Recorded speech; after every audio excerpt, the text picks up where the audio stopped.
If you want to know when you can get back to running after giving birth, keep watching this video. I'll be going through the guidelines of when and why you should wait, and why getting back to running after giving birth is not just about finding someone to look after the baby, it's about getting you strong enough to return to the high impact work of running.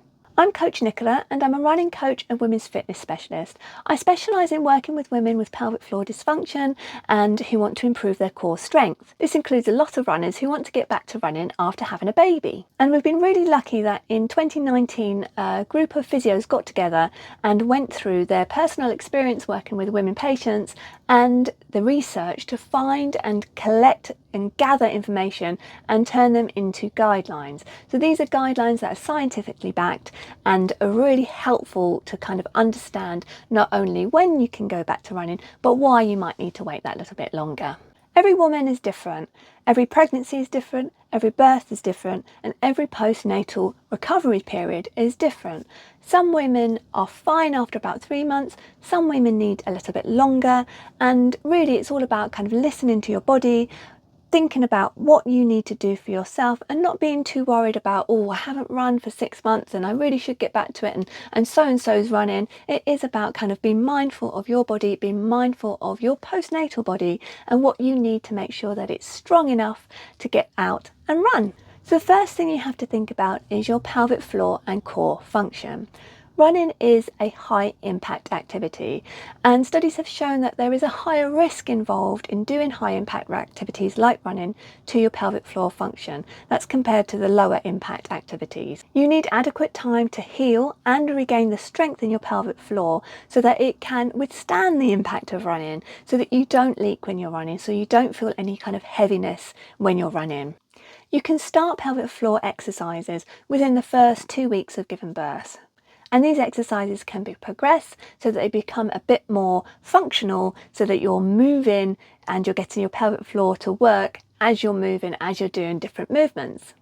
This is something that I work with women when they're doing the Holistic Core Restore Every Woman program with me. It's all about bringing in function to those movements to make sure that the pelvic floor works for life.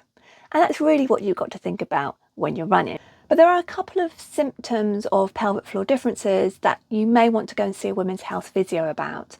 These are things like leaking, urgency in needing to go to the toilet so you can't quite hold it in, any heaviness or bulging or a feeling of a kind of a dragging sensation in your pelvic area, any pain with intercourse.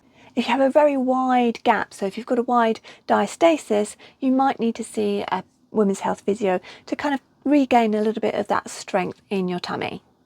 And then if you have any ongoing or increased blood loss that isn't related to your monthly cycles when you're 8 weeks or more postnatally. So if you have any of these symptoms, go and see your GP or go and see a women's health physio just to get everything checked out.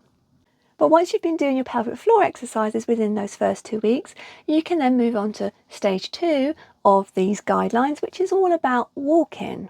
Now, walking is an excellent way of building back your aerobic fitness. It's low impact, it gets you outside, you can do it with your baby, you can do it with friends.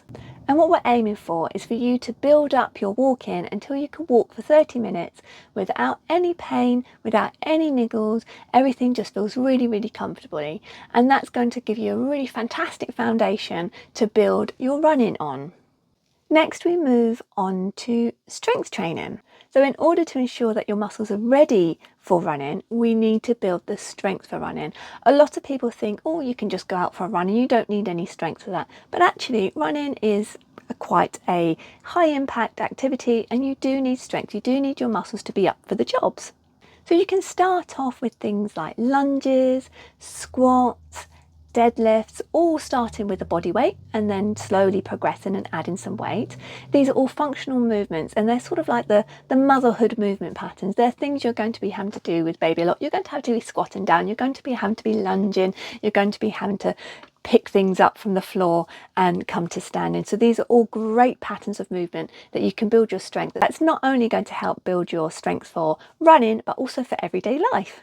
And then once you're really comfortable with these movements, you can start adding the single leg exercises, things like sit to stand, and then progress them to single leg squats, single leg deadlifts. Single leg activities to build strength are really, really important for runners, because running is a single leg sport. You go from one leg to the other and you don't really spend much time with both feet on the ground. You want to build that single leg strength, so it builds that strength and stability and balance and control that you need for when you're running. So once your pelvic floor is all good, once you can walk for 30 minutes, once you've started to build some strength, you can then go back to running.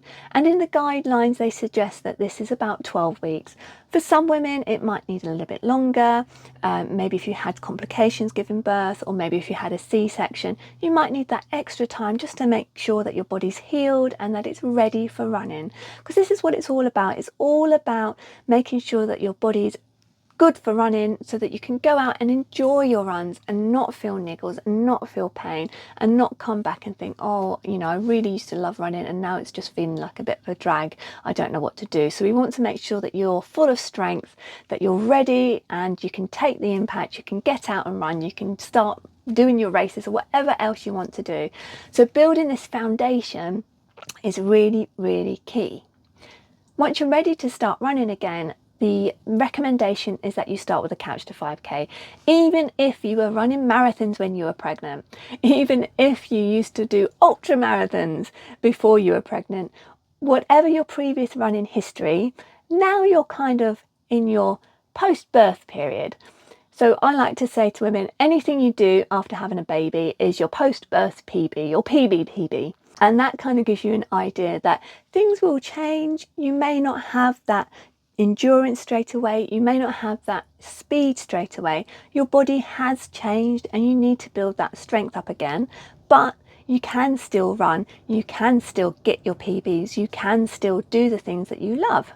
Following a couch to 5k program is perfect because it just brings that kind of gradual progress. You get to work on kind of building that base of running 3 times a week again. It's nice and progressed. You have those walking breaks. It's a really, really good way to start back into running, to make sure you're not going to get injured, to make sure everything is good. Now, the thing with returning to running is that if you start running and you get any of those symptoms that I talked about before, if you start leaking, then you need to kind of go back and start building that strength on that pelvic floor, just working on your pelvic floor that little bit longer, working maybe on your walking, increasing the walking for a little bit longer, working on building your strength for that little bit longer. And it's absolutely okay to kind of get halfway through a couch to 5k and go, oh, I was okay up until running sort of for 5 or 10 minutes, but once I've pushed that, I'm now starting to feel changes and leaks and differences. And it's okay to go, okay, I just need to have a little pause. I'm just going to go back. I'm just going to build that foundation for that little bit longer and then get back to it. What we're aiming for is that you have the foundation of running, so that you have the strength for running, so that you can run for longer and you can carry on and you're not going to get injured and you're not going to have to stop running after 2 years because you keep getting reoccurring injuries or anything like that.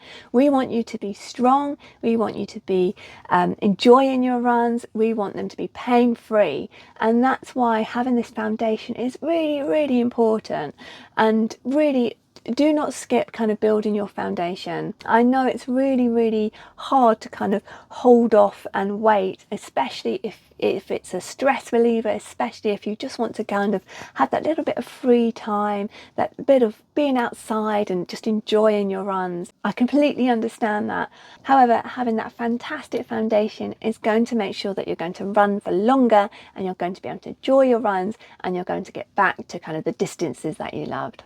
So I hope this kind of explains a little bit more about the guidelines and about how they are guidelines. They're not going to be exactly the same for everyone, but also why you need to build that foundation of kind of the pelvic floor and core strength, then the walking strength, and then the strength, and how all this foundation is just going to help you to build up to running again and build up to running pain-free, injury-free, and which will mean that you can enjoy your runs again.